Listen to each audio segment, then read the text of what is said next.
The single best way to improve your orienteering is to develop a technique you can use over and over and over again, taking away this from something you have to think about in the middle of a very complicated endeavor.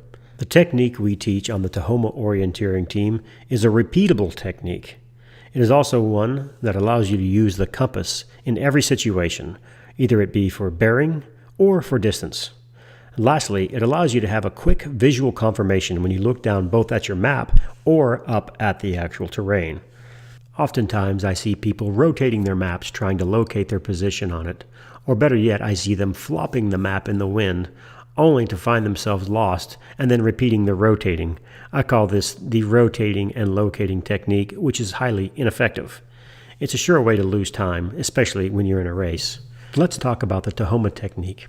Let's use checkpoint 2 as a starting location and checkpoint 3 as our desired end location.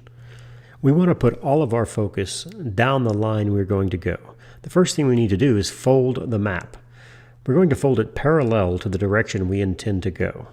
This visually reinforces both where we're going and where we're at. Next, we like to get rid of all the excess map we don't need.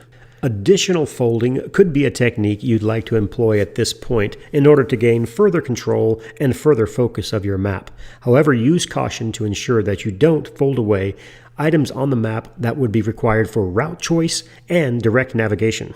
Pay particular attention to how far the fold is away from your center line. Go no more than the length of your thumb away, but not too much less either. This will allow you to follow along with your compass in a technique known as thumbing. Now, when you look at your map, you are always in the lower left-hand corner of the map. No more hunting around across the entire map surface to try to find your current position. This brings us to technique and step number 2, thumbing your map or following along with your thumb. There are 3 options of how to do this. Option number 1, a non-preferred option, allows you to use the tip of your compass to mark your position on the map. As you move along the surface of the Earth, you update your position on the map with the tip of the compass to where you believe you are on the surface of the Earth. Option number 2, another good but not perfect option, allows you to use your thumb to follow along wherever you are going. This is where the phrase thumbing your map comes from.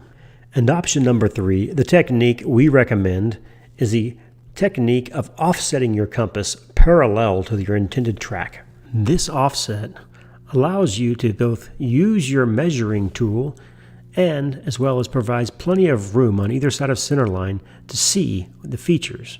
It's important to pause now and understand what we've done.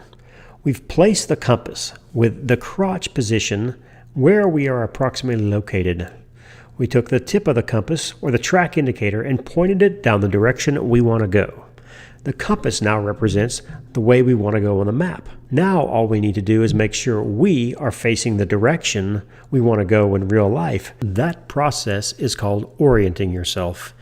The technique to orient yourself is to hold your map and compass together, pointed down the direction of travel on the map. Then you take your map and compass and rotate your entire body together until the north lines on the map are aligned with a magnetic needle on your compass. Now that you know how to orient yourself and you know how to thumb, it's important you remember to continue to do this. Update your position on the map every time you find a new position in real life. At the cliff edge, at the top of a hill, at a trail or a road, or at a spur or a re-entrant.